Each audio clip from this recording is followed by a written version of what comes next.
Hello,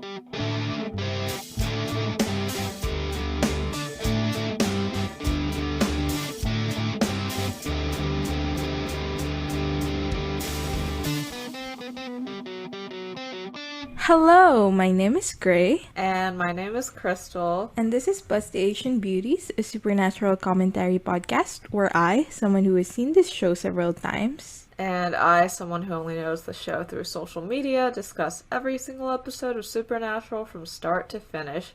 Also, we are both Asian. Both Asian. So for today's episode, we will be discussing Season 1, Episode 16, Shadow. Written by Eric Kripke, directed by Kim Manners. Oh yeah, I thought this one might have been written by Kripke. It had the vibes being plot relevant. Plot relevant, and also the characterization is, every time Dean says anything, I'm like, oh, this was written by Eric Kripke, isn't it? And then I checked at the end and it was like, oh, it is. What do you think characterizes Kripke's Dean? He's such a womanizer. Like, he's so defined by sex. Yeah, yeah. Okay, so before going in, what did you know about this episode? Well, I guess I'm gonna preface this with this episode's gonna talk about sexual assault warning. So yeah, basically the only thing I knew about this episode was that Meg comes back and that she sexually assaults Sam. I think this is like the second episode where you don't know what's going on. Yeah. How does it feel? I feel like I got most of the main parts. Like, Meg being back already sort of predicts a lot of plot. Oh, I didn't know John was coming back, though, so it was terrible to see him. Okay, so we start with a rather pointless teaser. So a girl is walking down the street and she's listening to music from her MP3 and it stops working. So she takes off her earphones and she's in an alley. So the wind starts blowing around her and she hears creepy whispers. So she starts seeing weird shadows as well, at which point she starts running home. And she gets into her apartment, she arms the lock system and begins to relax. She goes to grab a beer and starts listening through her voicemails when we start seeing a shadow manifest behind her. And then the shadow stabs her shadow to death. And, okay, this teaser was so weird because how would you describe the weird, or did you think the teaser was weird? I don't think it was that weird. I think that a shadow getting stabbed to death is a very cool concept, but because the shadow looked so goofy, I mostly just laughed. What did you think made it weird? Was it the lighting? I think it was the pacing and the acting. Like, you know how when she goes into the apartment, she's so scared for her fucking life. And then she's whatever. She's like, it's fine, beer time. Oh my god, hi, Kristen. Yeah. Yeah. And like, the pacing all around was like, a lot of this stuff doesn't go anywhere. Like her earphones, which I thought was gonna be relevant later, was like, oh, it's whatever. So, like, yeah.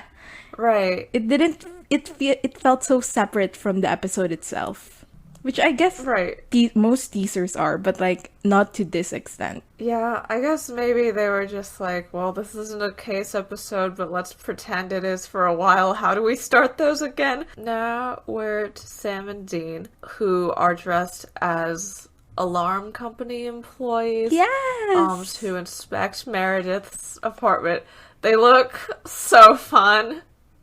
I love it. Their silly little Ken doll outfits. I love it so much. They both have name tags that are sewn on, and it says Dean and Sam in cursive. Like, so fun. That's so cute. I guess Dean comments on the costumes, saying that he feels like a high school drama dork, and we find out that Sam was a theater kid.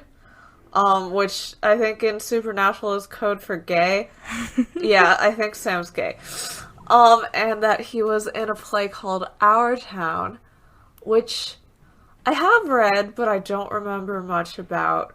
I wonder who Sam played. I have no idea what you're talking about because I have not read or even heard of Oh, this okay. prior. Honestly, Sam was probably just like a tree, because we've seen his acting in Asylum. Yeah, he has the height for it. Sam was like tree number one. Yeah, and we find out that they bought these outfits with their credit card fraud money. Like, they had to go specifically to this company and ask them for like the little curly Q Dean and Sam patch-ons.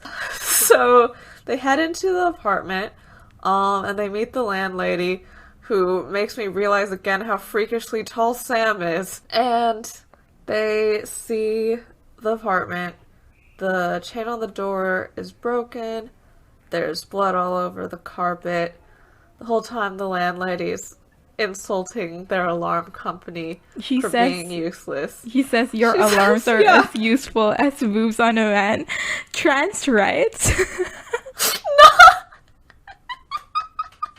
This landlady said top surgery should be covered entirely by insurance. So, she says that she found the body a few days after Meredith's death by noticing the smell. Everything was locked, there was no sign of break-in, no sign of struggle either, whereas Meredith was all in pieces. She said if I didn't know any better, I'd have said a wild animal did it, which causes Dean to give Sam a look. So, Sam and Dean are left alone in the apartment and they bring out their equipment. And while looking around, Dean realized that he spoke to the cops and then he fucked the cop. Yeah. Yep, he sure did. He and sure the way did he fuck talks that about cop. her. So, Yeah. like, we know this because he talked extensively about her and about how she's a Sagittarius and she loves tequila and she has this tattoo, and then Sam cuts him off. And then all I was thinking about during this was like, don't kiss and tell, Dean. That's rude. Also, he, calls her a charming, perky officer of the law. And, perky at this point, almost feels like a sexual harassment word to me at this point, because I feel like people only use it to talk about boobs now. Do I get to give Dean half a point for this or no? I genuinely have no idea. Like, I thought about it. But, like, I don't know. He was just saying that, like, I had sex with a person. Does that warrant a point? Yeah. I just didn't like his tone, but I also did guess not like there's it. nothing that I can really pin on him. You'll get it next time, Dean. Oh, I'll get it. I'll get plenty. We'll give it to you next time. Anyway, apparently the only thing that the police knew that they didn't is that Meredith's heart was missing. So they guess werewolf, but Sam's like, no, it's probably not a creature because of how clean the scene was. It's probably a spirit. Dean eyes the blood on the floor and then asks for some masking tape. So he begins connecting the dots on the blood splatter in the carpet with the tape. Dean legitimately just pulled this out of his ass. Like, for realsies. Yeah, none of those blood splatter dots were connected to each other. Yeah, because there are, like, splatters outside of the tape line. So, like, what does and doesn't count as a dot, you know? And neither of them have seen that symbol before. So they head to a bar, where Dean is flirting with some bartender who has been instructed by the director to press her cleavage together a lot. Poor girl. And also this entire scene was ADR'd in. Did you notice? I did not. None of their mouths were moving, and at some point, like, the girl goes, but her mouth is barely open. Completely closed.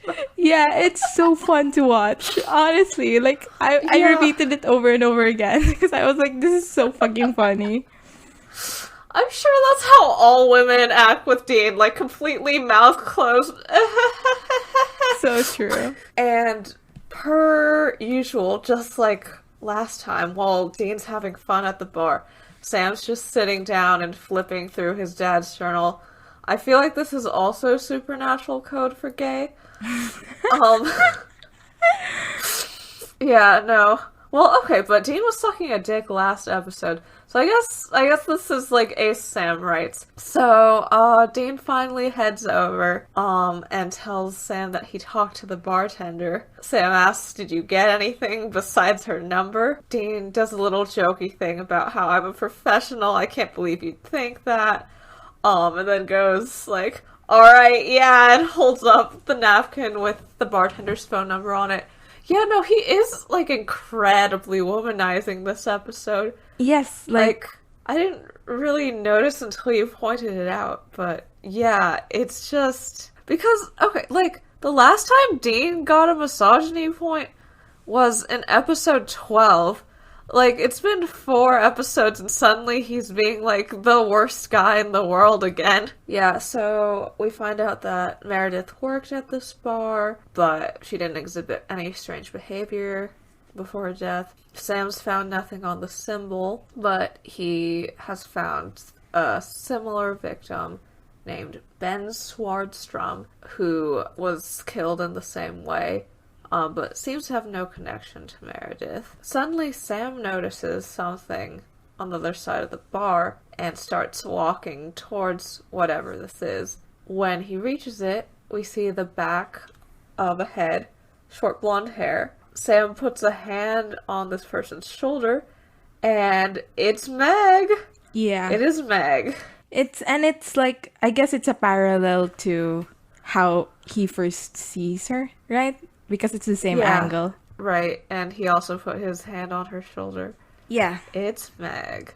So, Sam and Meg hug, and Sam looks quite confused during the hug, but he immediately pulls his face afterwards and into something more pleasant the moment that they see each other. And Meg basically says that she went to California. She says, "I came, I saw, I conquered, but the scene got too old, so now she's living here in Chicago." Dean shows up behind Sam, and he starts clearing his throat to get Sam's attention, but Meg and Sam just keep on talking. So Sam asks if she's from Chicago, and she says, "No, I'm from Massachusetts, Andover." And I was like, that's where Misha Collins is from. No! No! No! But No. I checked, and apparently not. He's from Boston, Massachusetts. I thought he was from like a different section of Massachusetts. I feel like I've heard people talk about how he's a weirdo because he's not from Boston. I hate that I know this I don't much know. about Misha Collins. Like, he is just a vessel for Castiel, and I should not know anything about this man. Okay, so they both express how happy they are to see each other, and then Dean cuffs again. At which point Meg says, "Dude, cover your mouth." Oh, Queen, she predicted COVID 15 years early. Sam finally introduces Dean, and she says, "I've heard of you. Nice how you treat your brother like luggage." And then she continues berating Dean. She's doing so good this episode. Well, not this episode. She's doing so good this scene. Like, she is playing Dean and Sam so well. Yeah. So, she starts berating Dean about how he keeps dragging Sam around and not letting Sam do what he wants. Sam, stops her, and Dean does a little whistle and goes, "Ooh, awkward. I'm gonna get the drink now." And then he walks away. Meg tells Sam that she's sorry about berating Dean and says that, if it were me, I'd kill him. Me? I'd kill him! So true, bestie. Sam says, it's okay. And Meg says, "We should hook up while you're in town." Which I watched this and I was like, wait, do they hook up this episode? No. But, No, they don't. hookup could also just mean, meet up or hang out, but yeah, I also went to, wow, you're propositioning him, right now. And then Sam asks for her number and last name, which is Masters. And at this point, I was good job, Sam. Because he's always so clever and so smart. And it's obvious He that is. it's obvious to us that he's fishing for info, but he's doing it so well that I think even if Meg was not actively like going along because of a hidden agenda, she would still fall Right. for like Sam's pleasant, friendly questioning, you know? Yeah. Yeah.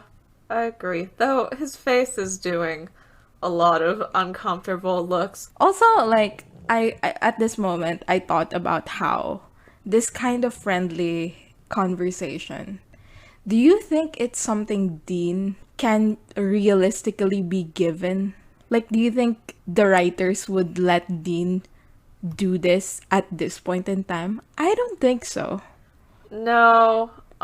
Yeah, in the beginning of Skin, he's all like, this job doesn't make room for friends. We can't be close to anyone.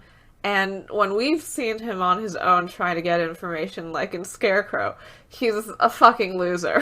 Yeah, exactly. Especially with women, I guess. Like, there's always gonna be that Oh, yeah. motive. And like, hell, you know, Right. like Charlie is a lesbian, and that's pretty much the main reason why Dean is as close to her. Like, why Dean treats Yeah. her like a friend because she's a lesbian. So we cut outside of the bar, and Dean's asking, like, who the hell was she? And he's also quite upset about what she said about Dean, because she did such a good job. He was like, what, were you bitching about me to some chick? Okay, Dean. I'd like to argue for like a quarter of a point there, but I feel like I'll get my points later. Yeah.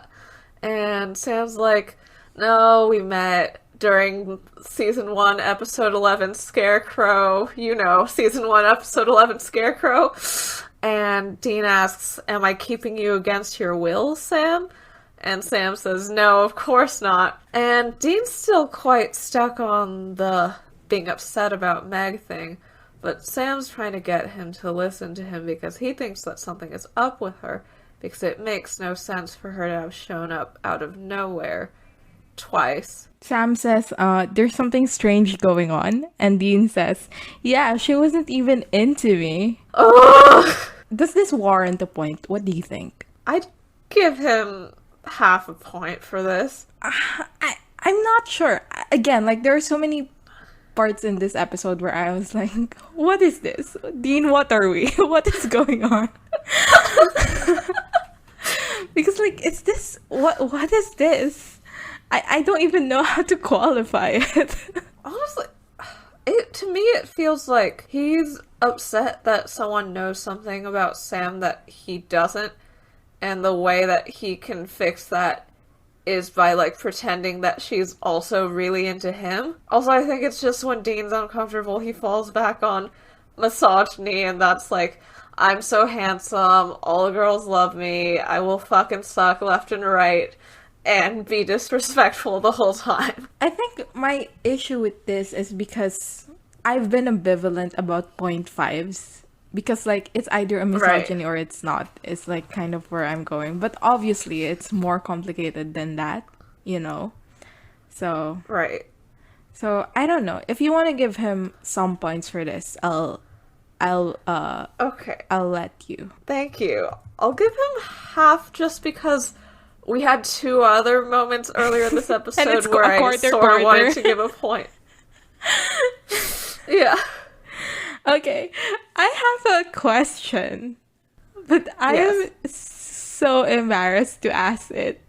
But I wrote it down, Okay. and you wrote it down in my notes, so I was like, okay, let's just do it.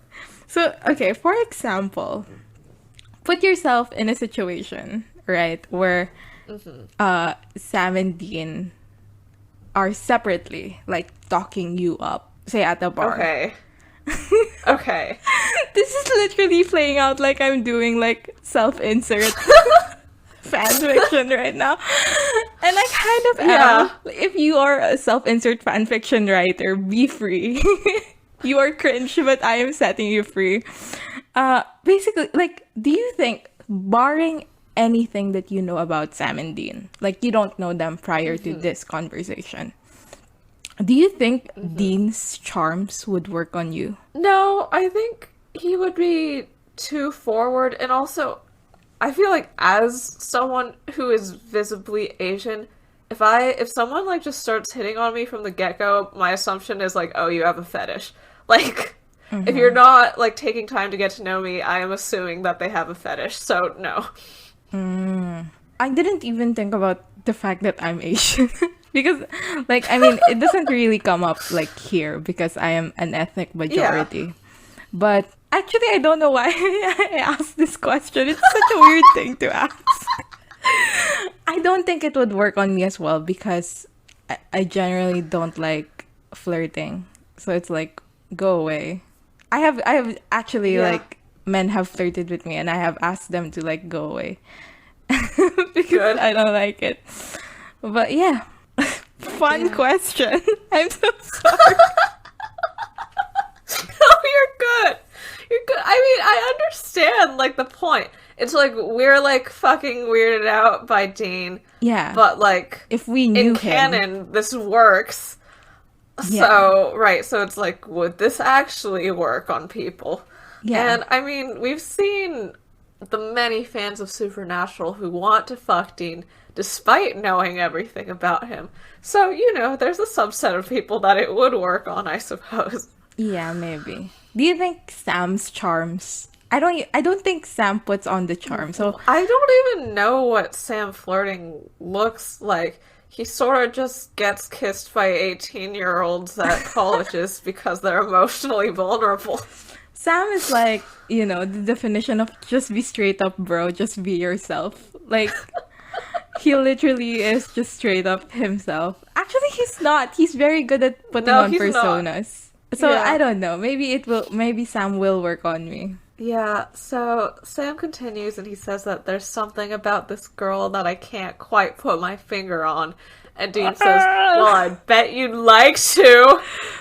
Dean, okay, you're such a fucking weirdo. Dean, you're such a fucking weirdo. Like, oh god, like, who wants to talk about their brother fingering someone? Like, who? Like, fuck off, Dean. I kind of get it because of, like, we're brothers and it's a big brother element to, like, be the one to give the talk, right? To your... Oh, yeah, right, sibling. Yeah, you sit them down and you, like, slap them on the shoulder and hand them a pack of condoms or however it goes. Yeah, especially because, like, I'm assuming John will not be giving Sam the talk. So, like, maybe it was Dean's job. If Dean I want to imagine this. I want to imagine how awfully Dean would give Sam the talk. Like what? It's her job to be on birth control. It feels better without a rubber.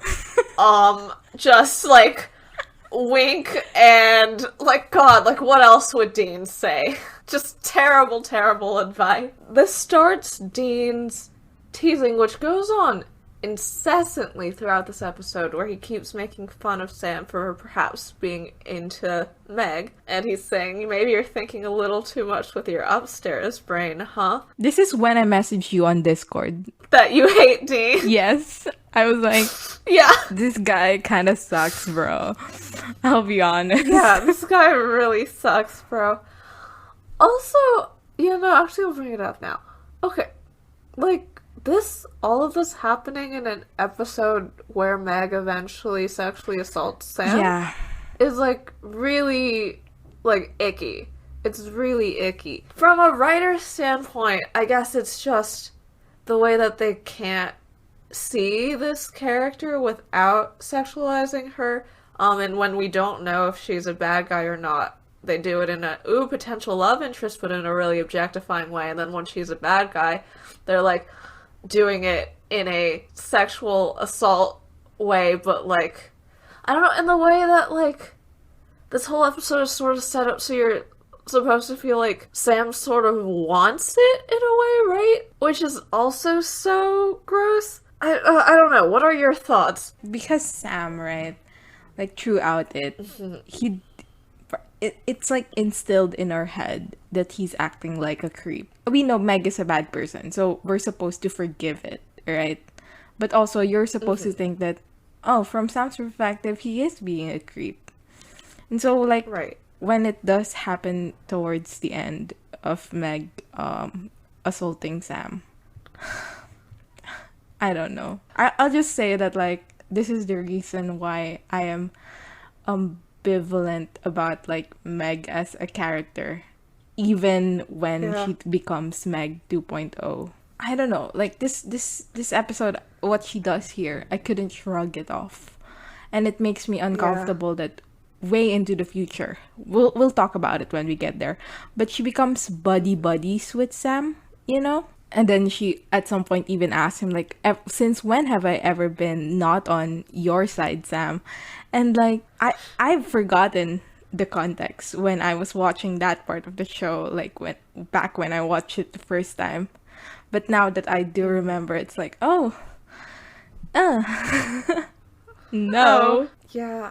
I think for me, I'm not. I don't know. It's like this scene feels so out of nowhere and so a result of like Kripke not be able to write a female villain without having her weaponize her sexuality. That like the scene is awful to watch, and like Meg in the scene is awful to watch. But I feel like for me, it hasn't made me unable to enjoy other scenes of Meg the same way, like, I don't know, like, Dean does so many shitty things, but, like, when he's being funny, I still think he's funny. But yeah, it is probably gonna color how I feel about Meg a bit for the rest of the show.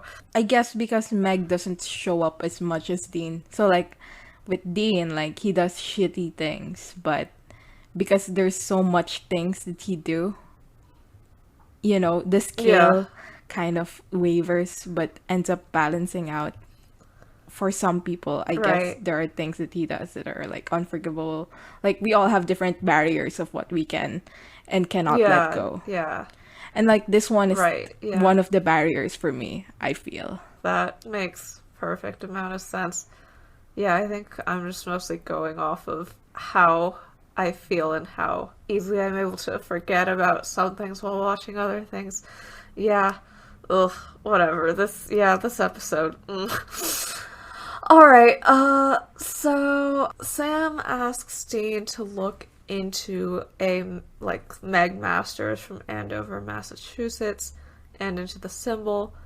While he goes to spy on Meg, Dean calls him, "You little pervert," and then they head their separate ways. Okay, so Dean does his research while Sam literally just watches Meg in her apartment. So Dean calls Sam and says that basically Meg checks out. She is Meg Masters from Andover, Massachusetts.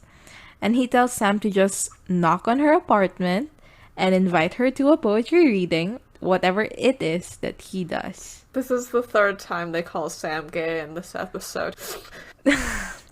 And the symbol Dean relays is Zoroastrian. The sigil is for a deva, which Dean describes as something akin to a demonic pit bull. Okay, well, first, yeah, like, Zoroastrianism is an actual religion, and it is shitty that they are using devas in this episode for, like, honestly no reason, like, at all. It's not even plot relevant. Sam does this thing where he asks Dean, like, amusedly, about how Dean figured that one out.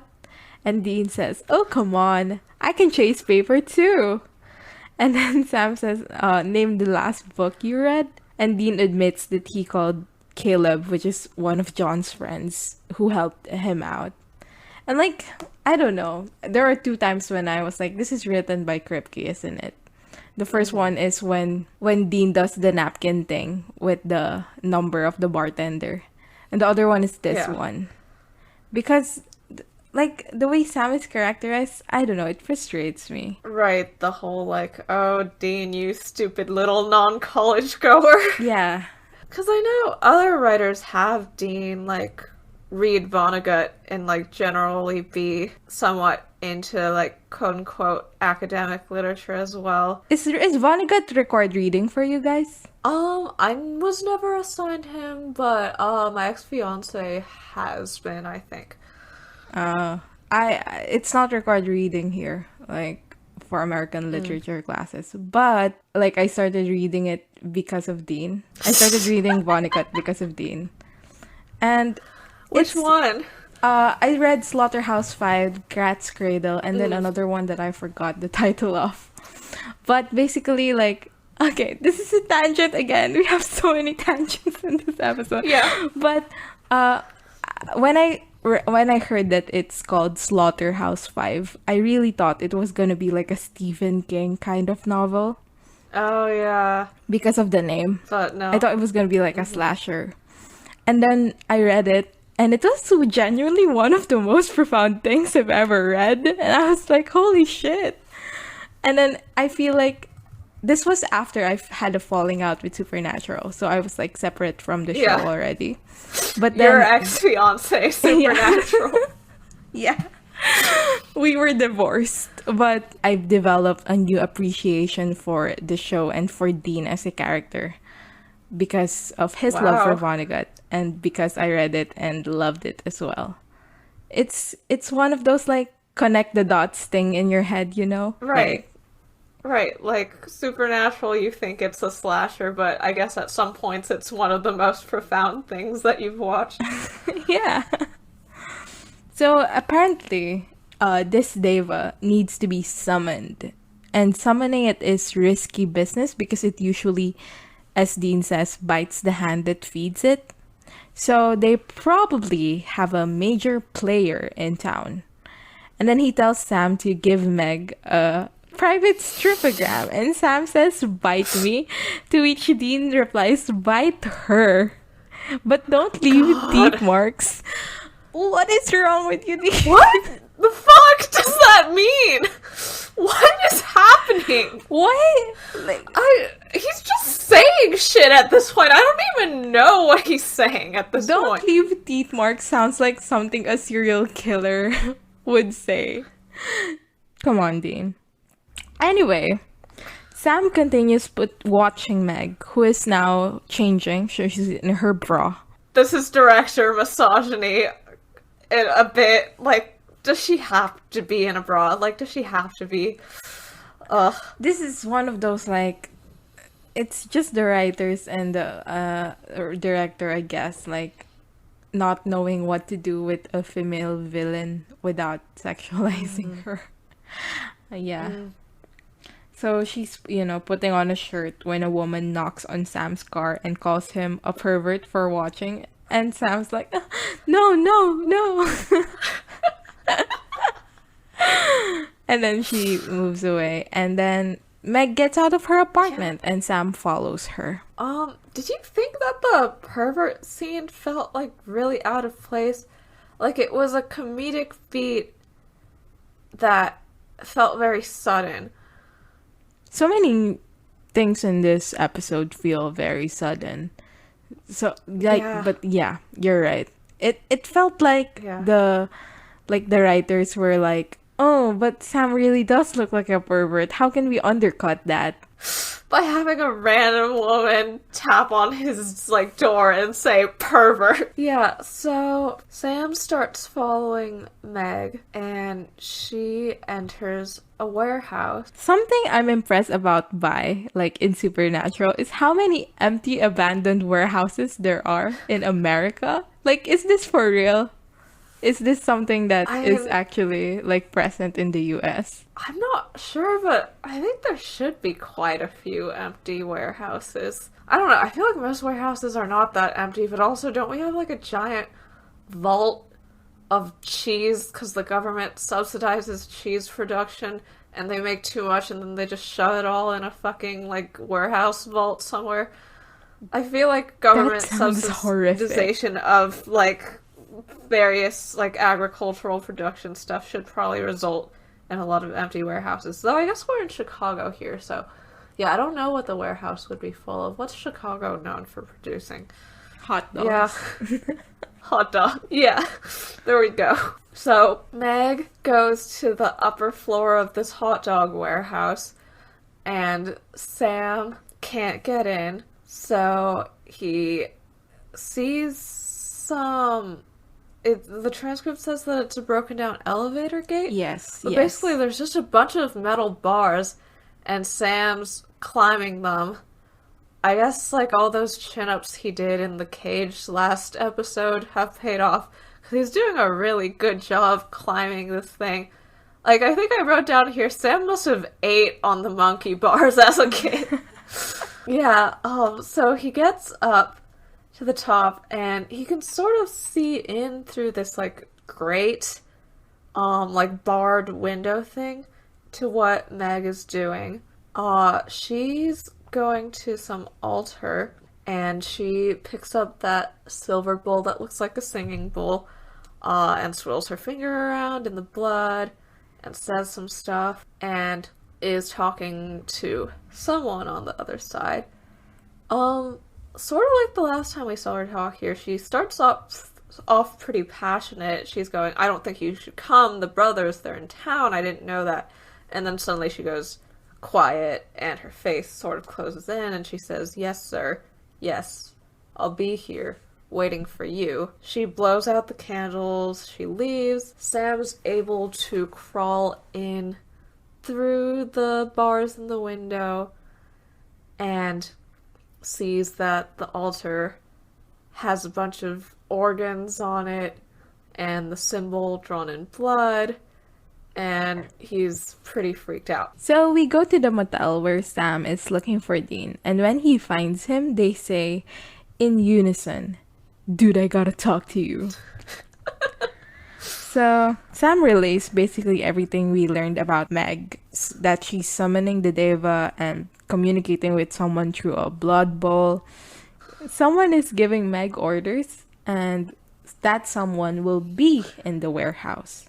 And then Dean's like, holy shit, and says that he pulled a favor with Amy from the police department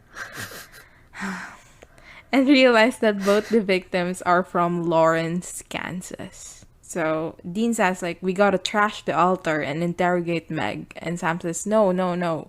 We gotta watch the warehouse and see who comes. Dean says, well, I don't think we should do this alone. Yeah. Oh, by the way, earlier when Dean calls Meg hot little Meg and then says, so Sammy's got a thing for the bad girl, is that points worthy? I don't know. Sorry. This whole episode is just Dean being a fucking weirdo, and I don't even know how to categorize it. Can we just give Dean, like, say 2 points for this entire episode? Yeah, Cause okay. instead of, like, giving him point quarters.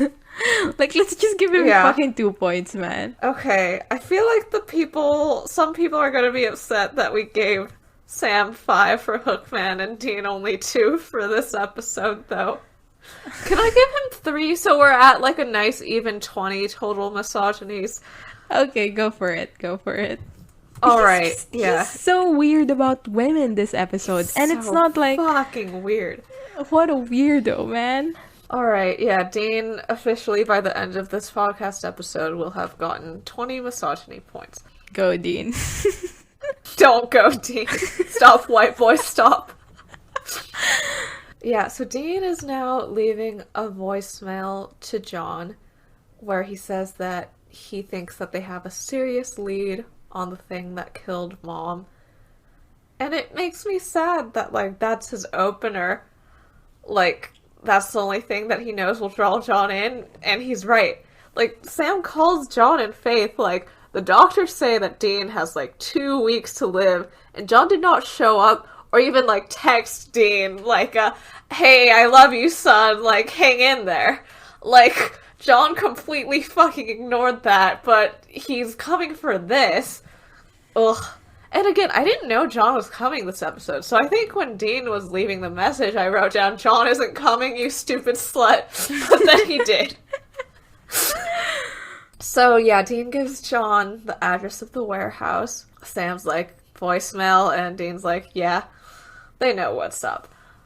Sam's lugging in this giant bag of every single weapon that exists in their car trunk because he doesn't know what to expect, so I guess we should just expect everything. Dean says that it's big night, Sam asks if he's nervous. Both of them deny it because we're in season 1. Sam starts getting really excited about the possibility of finding the demon. He says, what if this whole thing was over tonight? Man, I'd sleep for a month, go back to school, be a person again. Dean is not happy. He's upset. Yeah, Dean asks if Sam wants to go back to school. He seems shocked at the probability. Like, bro, he was gonna get into Stanford Law. Do you know how much money you could make after you graduate from Stanford Law? Like, come on, Dean. Yeah, and Sam says, yeah, after we're done hunting the thing, that's my plan. And Dean goes, huh. And Sam goes, why, is there something wrong with that? And Dean says, no, it's great.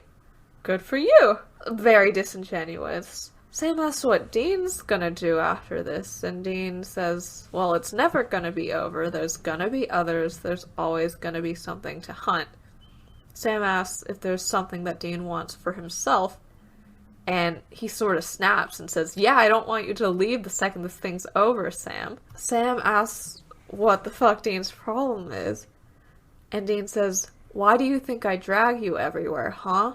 I mean, why do you think I came and got you at Stanford in the first place? Sam looks really surprised at this. He's like, well, because Dad was in trouble, because he wanted to find the thing that killed Mom. And Dean says, yeah, that, but it's more than that, man. You and me and Dad, I mean, I want us to be together again. I want us to be a family again. Sam says, like, we are a family. I'd do anything for you, but things will never be the way they were before. And Dean says, could be. Fuck off. Sorry. And then Sam says, I don't want them to be. Ugh. And then, I'm not gonna live this life forever.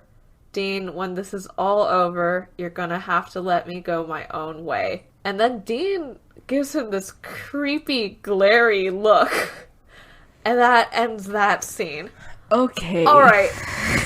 Okay. Dean, I despise you. I hope you die. I hate you. Okay. Let's play this game. Let's play this game where you say your piece and then I defend Dean. Alright. Okay, Dean's like, why did you think I got you from Stanford in the first place? Right? So, okay, this whole season has been like, Sam's life is ruined as soon as Dean shows up. And we think at first, like, this is just, like, Dean being a scared kid who needs help finding his dad. But this sort of, like, implies some kind of premeditated plot to take Sam away from college, which he never wanted Sam to go to in the first place, and force them to be a family again, force them to be how it was again. And I'm not going to blame Dean as a victim of abuse for not recognizing the abusive situation that he was in, but I am going to blame him for knowing that Sam hates it here, knowing that Sam wants to get out, and trying to purposefully engineer a situation where they end up where Sam wanted to escape in the first place. Like, I think that is shitty. I think that him continuously making Sam feel guilty about going to Stanford is shitty. I think that, I just hate him. I hate him so much. And it's like, congratulations, Dean. You got what you fucking wanted. Like, years and years later, Sam is stuck with you in a bunker when he tries to escape to go to Amelia after season 7. When you come back, you berate him for not looking for you in purgatory, even though he thought you were dead. In season 10, you are stuck in this bunker with him, where first you have the mark of killing your brother, and then you try to kill Sam with a hammer. Like, you will be a family forever and ever, you will be stuck with him forever and ever, and he will never be able to leave, and that is on you, Dean. Fuck off. Okay, so here's my defense of Dean. Alright! He's just a poor little guy. He's a little birthday boy! Don't hurt him! Little birthday He's just boy. a little birthday boy!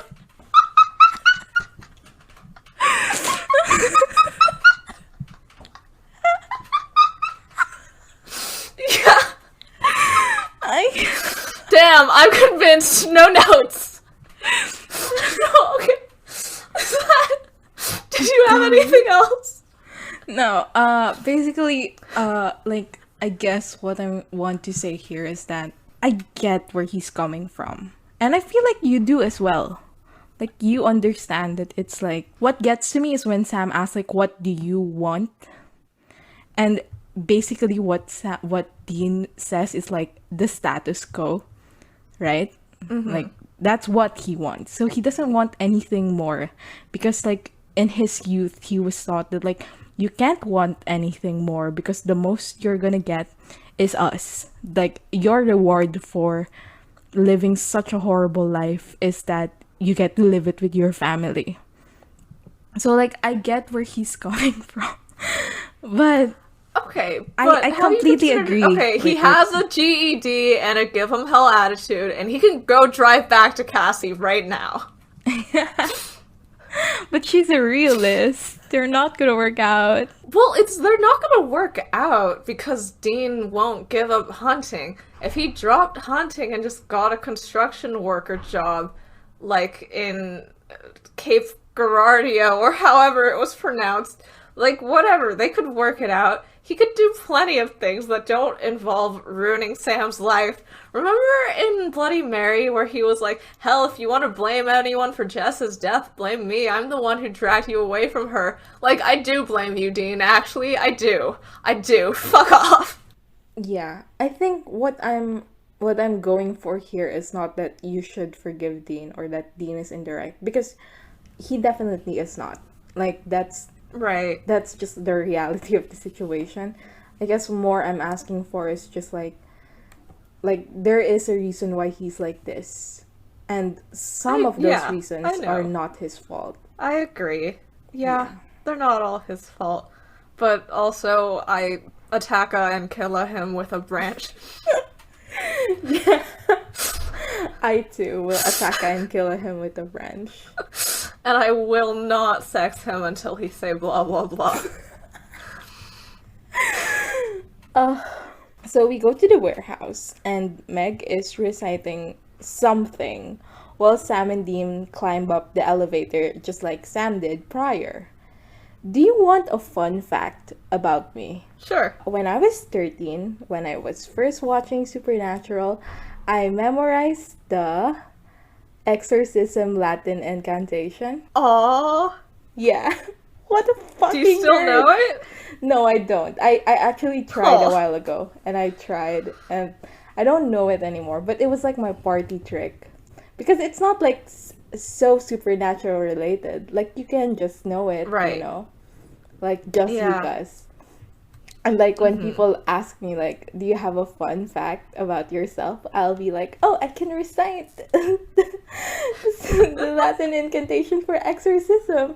It just reminded me of this because Meg was reciting something while, in front of the altar. So that was fun. I thought you would make fun of me for it. Thank you for receiving it so nicely. Yeah, no, I think it's cool. So, they sneak around, and at some point you think they got away with it. But then Meg goes, guys, hiding's a little bit childish, don't you think? Oh, I love her voice so much. I do love her voice. Like, for realsies. Yeah, and Meg 2.0 also has a great voice. Yeah. Like, Meg 2.0 follows it through very well. Like, they sound different, but also they have the same cadence. And it's super fun. Like, I love Meg's voice. Anyway, they come out of hiding. This whole time, Sam and Dean are pointing guns at Meg. Sam and Meg have some banter about how this puts a crimp in our relationship. And then Dean asks Meg, like, where the Deva is. And she says, oh, it's just around. And Sam asks Meg who she's waiting for. Meg says, you. Ah! And the Deva shows up and knocks Sam and Dean around, and it scratches Sam's face pretty badly.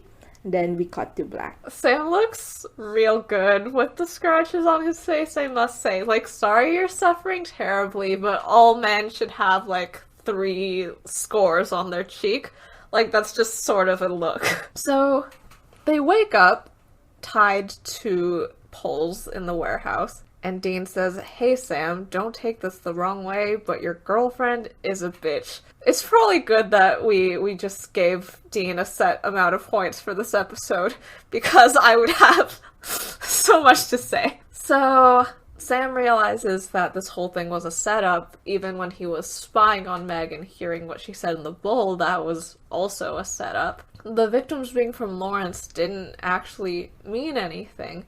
Meg just did it to draw them in, so that they would think that it was connected to their mom's case in some way. Sam says, "You killed those 2 people for nothing."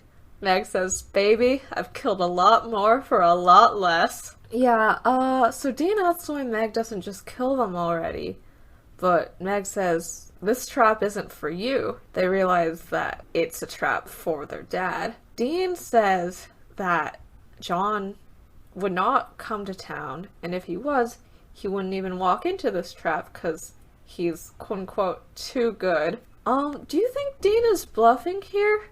Honestly, I think he just thinks John will not show up point blank. Like, not because he's too good or, all that. Yeah. I think he's just thinking Dad never showed up before. Like, Dad didn't show up. Right, he didn't show up during home. Or in Faith. So... Yeah. So, like, why would he show up now? I don't think he knows that Sam called John in Faith. If I was Sam, I wouldn't tell Dean. Yeah, this is quite a similar situation from Home, though. Because, like, it could be the thing that killed Mom. So it's like, why would John show up now? He has his own business. Yeah. And Meg starts being a creep by straddling Dean's legs. And she tells him that John has one weakness: you. He lets his guard down around his boys, lets his emotions cloud his judgment.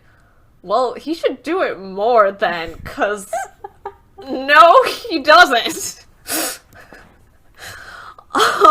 She says that she knows that he's in Chicago, and that when he comes to save them, the Devas will kill everybody, nice and slow and messy. And Sam asks Meg why she's doing this, and she says, "I'm doing this for the same reasons you do what you do.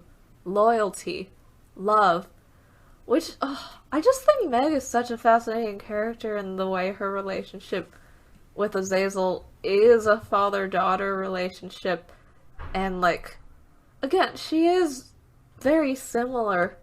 Like, pretty much all, like, sort of toxic families in Supernatural are parallels to the Sam and Dean and John dynamic. And, I don't know, I like that Meg fits into that.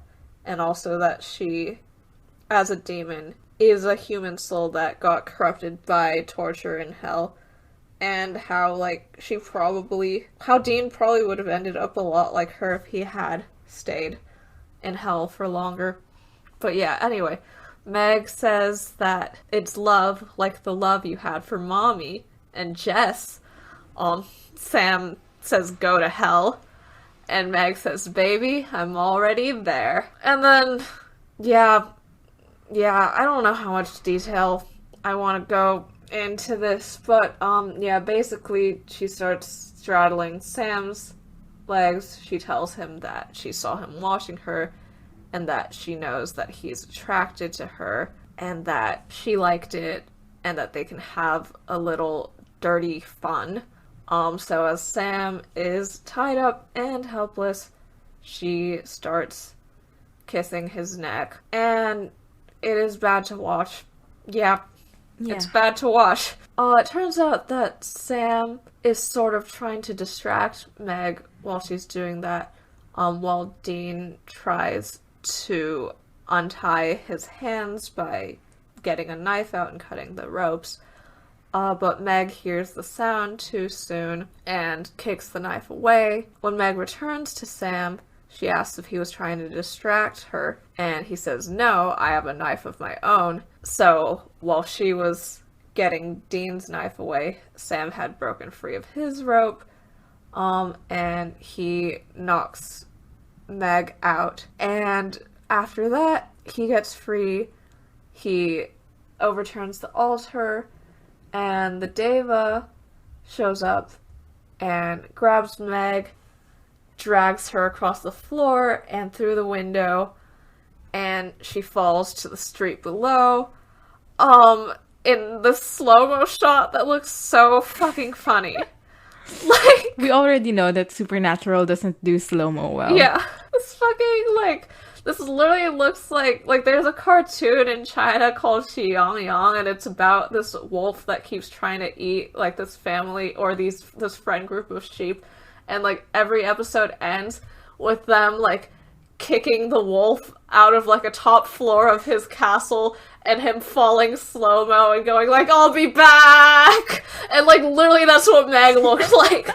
Like, so funny. Meg is presumably dead, and Dean says, Sam, next time you want to get laid, find a girl that's not so buckets of crazy, huh? And just this whole time, Dean is not at all acknowledging that this was, like, a problem. You know what I mean? Like, when Meg was, like, kissing Sam's neck. Yeah, like, he says, Dean get a was room. Like, get a room, you two. Right, like, he seems to be focused on more, like, it's gross that people are kissing in front of me and one of them is my brother, rather than, like, this is sexual assault. Do you think the writers meant it to show that way? Like, did the directors mean to show it as sexual assault? No. Like, did they know that this was sexual assault? You know what I mean? Right, yeah, because I feel like, well, okay, like, in Asylum, we get that random ghost girl kissing that guy when he thinks that she's his girlfriend, and I don't think that the directors or writers really portrayed that as sexual assault. I think they were just like, this'll be a fun, like, horror thing when he realizes that it's not her. And also, we don't think women are people, so this is how a woman ghost would communicate, while the man ghost will just say something in your ear. Yeah. So yeah, I feel like this is like, oh, well, like, we need a distraction in this scene, and there's a hot woman demon here, and there are hot men here, so obviously the distraction should take a sexual nature. Like, I feel like they did not recognize the problem in this situation. Mm-hmm. Like, I think we're supposed to be, like, a bit icked out. But, like, with Asylum, it was like, the guy was icked out because she was a ghost and because her face was messed up. Here, it's like, we're supposed to be icked out because Meg is, like, bad, not because the situation itself is inherently assault. Especially, yeah, the way that Dean is commenting on it, it's like, it makes this a lot more lighthearted than I would assume a narrative would treat actual sexual assault in the mind of the writers. So Dean walks away, but we do linger a bit on Sam's face as he looks out the window. So I think we are supposed to see that this has affected Sam a bit more than Dean's, like, behavior lets on. So Sam and Dean are walking back to their motel room, but then they see that someone is standing by the window. They don't know who it is. They turn on the light, and it's John. He turns around. I boo and throw tomatoes at my laptop. Dean goes, Dad? And John says, hey, boys. Why didn't you hey, boys, when Dean was dying of heart problems, bitch? So, Dean and John hug. Yeah. For a long time. And Sam and John say hi. Yeah, they say hi, and they're quite stiff about it. And Dean says, Dad, it was a trap. I didn't know. I'm sorry. Like, Dean, it is not your job to protect your father. Like, the roles should be a bit swapsied here. John says that he showed up just in time to see Meg fall out of the window. He says, she was the bad guy, right? And Dean and Sam say in unison, yes, sir. They say yes, sir, a lot in here. And every single time I'm like, no. Sir.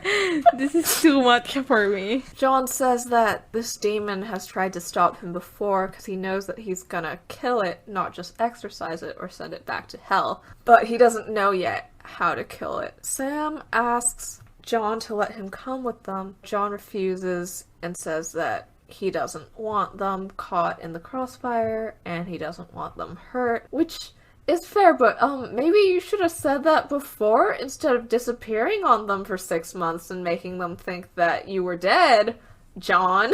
Sam says, you don't have to worry about us, and John says, of course I do. I'm your father.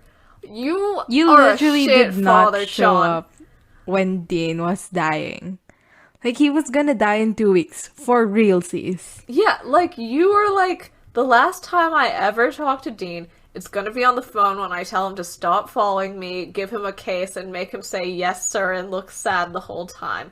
Like, whatever, that's cool. Maybe after I kill this demon, I can, like, go to Dean's funeral where his corpse will already be, like, rotting and dusty because, like, by that time it'll be, like, 10 years later when I show up again. Like, fuck off, John. And then he tells Sam, listen, Sammy, last time we were together we had one hell of a fight. And Sam says, yes, sir. Ugh! Like, no wonder you guys had a hell of a fight if you're making your children call you sir. But John says, it's good to see you again, it's been a long time. And Sam says, too long. And they hug while crying. And, okay, you know how in Bugs, Sam said, like, when we see Dad again, I'm not even sure if he's gonna want to see me again. Do you think that this was, like, in general, a positive moment for Sam? Do you think that in that hug he felt forgiven for something that he doesn't have to be forgiven for, but, like, as someone, you're always going to be looking for forgiveness from your parents? Yeah, I actually do think that. Yeah. Like, I think this is, like, especially because of how adamant he was later on to, you know, like, go with John. I think this whole thing was, like, for him, it was like, oh, this is the beginning of a new chapter. And, like, right. We're gonna end this once and for all. You know, like, it's just all positive thoughts because, as we learned earlier, Sam's a bit of, like, an idealist, right? His tendency is to like, do thought experiments about how better his life is gonna be in a couple of months. That's true, because, yeah, this whole time, like, finding John has, for a long time, meant, like, that he can leave this shitty road trip. Whereas, I guess, for Dean, finding John means, like, oh, look, all three of us are together again, and we can go back to how things were. So both Sam and Dean think that they might be getting something that they want here, and that it's all gonna be over, and they're gonna go back to what their idea of a happy life is. And they don't get it. Ugh! Nobody gets what they want in Supernatural. Not even the fans. Not even the fans. Okay, so yeah, afterwards they get out of their little group hug, and then Adeva attacks John. Woo! We see Meg watching from the window. She's still alive. She's still alive, and she's wearing like this cool yellow jacket, right? Yeah, it's a good look. It's a statement piece. Okay, so basically all three of them are getting scratched to death by the Deva, except for John, who is really getting scratched to death by the Deva. The Deva heard this whole conversation and was like, I know who I like the least in this room. Yeah. So Sam takes out kind of like a Roman candle. I don't know what the fuck this is. Yeah, I think it's like a flare. A flare candle gun. It's not a gun. It's something. It's a flare thing. Everything in Supernatural is a gun, including Dean. He does a little bit of exposition that's like, it's a shadow demon, so let's light it up. So and like, bro, just fucking light it up. And then while you know the entire room is lit up, they stumble out of the room into the Impala. But just as they're about to go in, Dean stops them and says that they can't come with their dad. Oh, also the way that Dean's face is scratched up in this scene, like, I feel like I've seen this as a lot of, like, Tumblr icons and backgrounds, because it's a very artful, like, forehead scratch with blood trickling down. These devas made the most aesthetic scratches on all of these people's faces. Sam is confused and he says that we should stick together. But Dean is like, Meg was right. Like, we make Dad weaker. Dad is vulnerable with us. He's stronger without us. Shit like that. And he says, we almost got Dad killed in there. Like, it's not your fault. You didn't do anything. You did nothing. God, like, you don't need to parent your parents. Ugh. So Sam, like, turns to John and starts talking to him. He says, like, after everything, I have to be a part of this fight. John says, like, just trust me. Like, we all have a part to play, but you gotta let me go. Why is John agreeing with Dean? He was, like, about to get into the car. And then Dean was like, no. And John was like, yeah, you're right. And I was like, you were literally about to get into the car. He just wanted the car. He just wanted baby. He was like, man, I miss the Impala. Once we get to a motel, I'm gonna, like, sneak out while Sam and Dean are sleeping. Say I'm going to get a newspaper and then drive away. So, they all just look into each other's eyes while Sam is very emotional. And then John leaves and Sam and Dean go into their car and then they take off. And we end with Meg watching Sam and Dean as they drive into the night. And that's how the episode ends. Do you think that John saying, you've got to let me go, is supposed to parallel Sam telling Dean, after all this is over, you've got to let me go my own way? No. I think they're, like, separate ideas enough to not be, like... Maybe it's, like, a callback, but, yeah. Right. You know what I thought of? Yeah. What? When Sam was like, you have got to let me go, was when Dean died and he tells, like, Sam, like, you can let me go now. And it's like it makes me sad that, like, at the end of it, the only way that Sam could say what he said he wanted to do, which was to escape the life, was for when Dean dies. And it's... Yeah, and also Dean has to give him permission for it. Like, Sam doesn't make the choice. Yeah, like, at the end of the day, it's him who lets go. It's not Dean. So what did you think about this episode? I thought that we got a lot of good, like, Sam, Dean, John thesis moments here. I thought that Dean was a fucking weirdo, and I wish that they had not gone that route with Meg.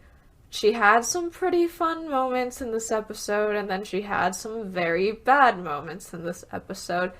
But overall, I think it was a nice way to tie the plot threads that we have a little tighter together and, like, make us excited about whatever's gonna happen next. Yeah. But also the case was, like, fucking useless, and they did not need to use Davis. My thoughts regarding this episode was... Oh, I dreaded watching it. This is what ended your last Supernatural rewatch because of how bad the Actually, no. It was right? the next episode. Now that I think about it was Hell House that ended it. I was like, after this one, I'm never gonna watch Supernatural again, and now I'm making a podcast. No, a 3-year podcast commitment. But, like, it was actually this one, like, when you think about it. It was this one, and then I was like, okay, let's try one more episode. But the last episode really got to me in a bad way. So let's just try one more. And then when that didn't, like, ignite my love, I just, like, let's end it. But... Yeah. I mean, Cass isn't even here. Yeah, so literally. I don't get it. Like, I remember I watched Hell House, and then I went, okay, whatever. And then I watched 906, and I was like, yeah, hell yeah. Yeah! Oh, I love Cass's Steve so much. He's just a little guy. He's just a little birthday boy. The true little guy. So yeah, like, my thoughts of this episode is, like, it's not bad. I just didn't enjoy it. And I get that that's, like, there's difference between those two. But yeah. So, best line, worst line. What's your best line? I like when, Sam says, Dean, we are a family. I'd do anything for you, but things will never be the way they were before. Dean says, could be. And Sam says, I don't want them to be. Go Sam!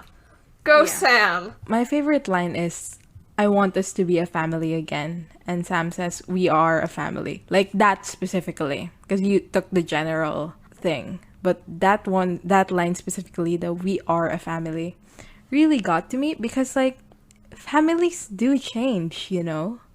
Yeah. Like, they are meant to change. They are meant to evolve. The way it is, like, you're not supposed to be, like, just you and your siblings for your entire life. And by supposed to be, I mean, like, culturally, not like you're really not supposed to be. You know what I mean?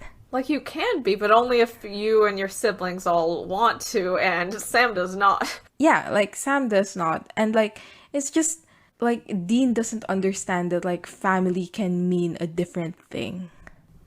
And that makes me sad. And it's so apparent in this scene that, like, it's true that they are still a family. Like, no matter what, they're always going to be a family. And Dean just doesn't get it. Right, like after this, if Sam goes back to law school, maybe he'll pick up your calls some more, and like maybe you and John can go to his graduation, but let's not do this. And that's just something that you need to accept as you grow older. I feel like Dean is so like stuck on being a kid. Right. And the child's perspective of like, any changes in my family is bad. Yeah, no, he is that kid like crying and screaming when like their mom brings back a new baby from the hospital. Like, yeah, he does not have object permanence. He does not have object permanence.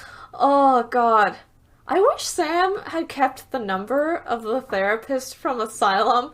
I like wish that after this episode was over, after Dean was asleep in the motel, Sam like went into the bathroom and dialed this guy up and was like, you will not fucking believe what my forcible road trip brother said to me this time. Okay, worst line.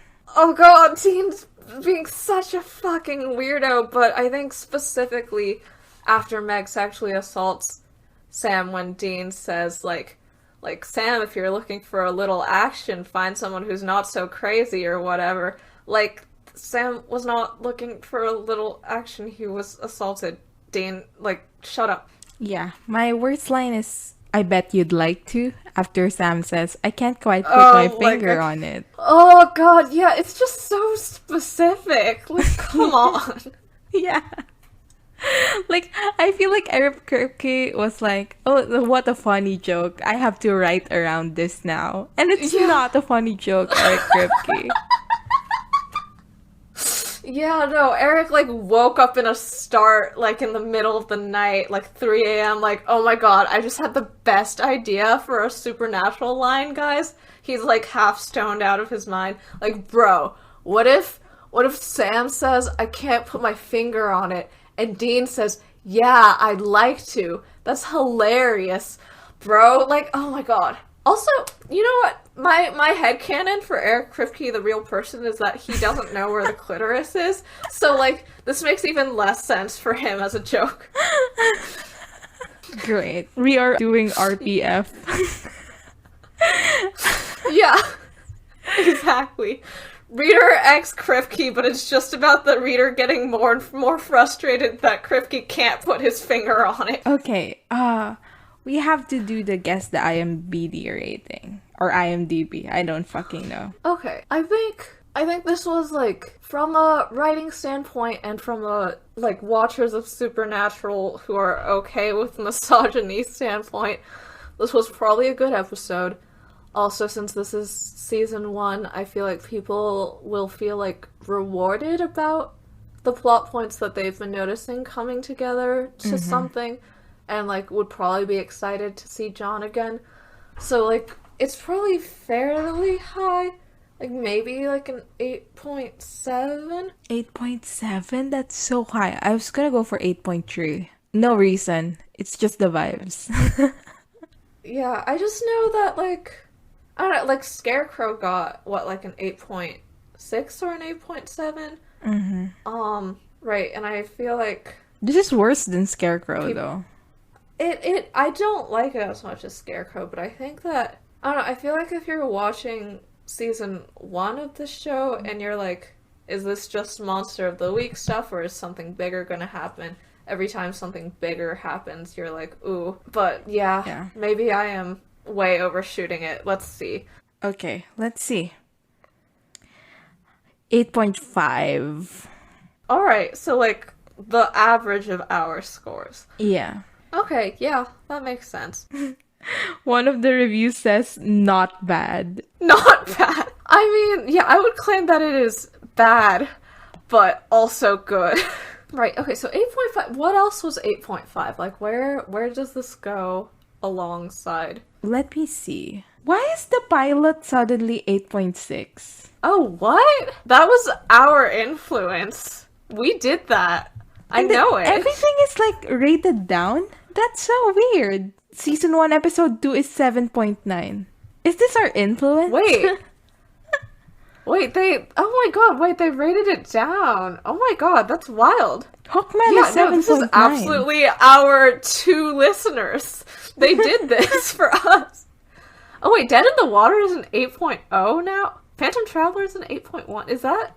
Wait, this is Dead so in the Water weird. really an 8? Yeah, no, Bloody Mary and Skin are 8.3 instead of 8.4 now. Hookman's is 7.9? Oh my god. Yeah, no, they heard our call. We said Supernatural should have more 7-point-somethings, and all of you lovely people did that for us. Thank you. I think maybe it's because of the Robin Rich podcast. Not to promote our competitors. The what? I don't know about the Rob and Rich. Who are those? There's another Supernatural podcast called Supernatural Then and Now. The fuck is that? In short, Stan. It's literally called Stan. Yeah, no, I think there are probably people revisiting season 1 because of a Supernatural podcast. Not gonna say which one. I think that personally, Bad Pod probably has more listeners than the one hosted by one of the most beloved Archangel characters and the main God villain himself. of season 15.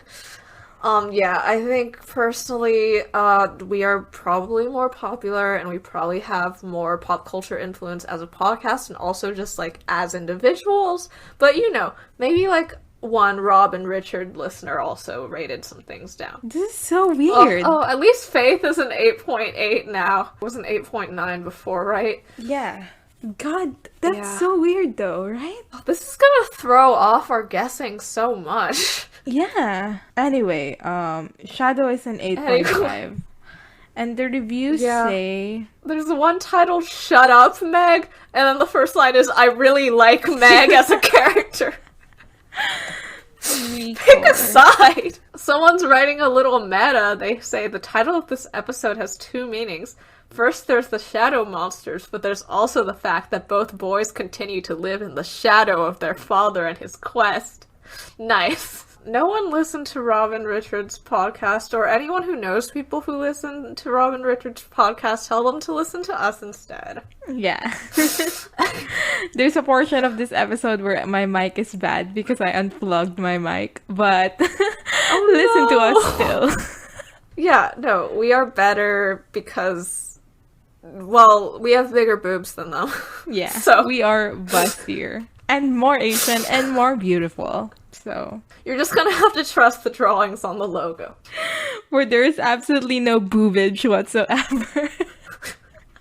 Yeah. Okay, that's it for this episode of Busty Asian Beauties. Next time we'll be talking about Season 1, Episode 17, Hell House. Leave us a rating or a review wherever you get your podcasts. Follow us on social media. We are on Twitter at twitter.com/beautiespodcast and on Tumblr at bustyasianbeautiespod.tumblr.com. Our official tag is BABPOD, BABPod. Also, thank you to everyone who's donated to our Ko-fi at ko-fi.com/bustyasianbeautiespod. You can email us any feedback, comments, or inquiries at bustyasianbeautiespod@gmail.com. See you guys next time. Bye. Bye.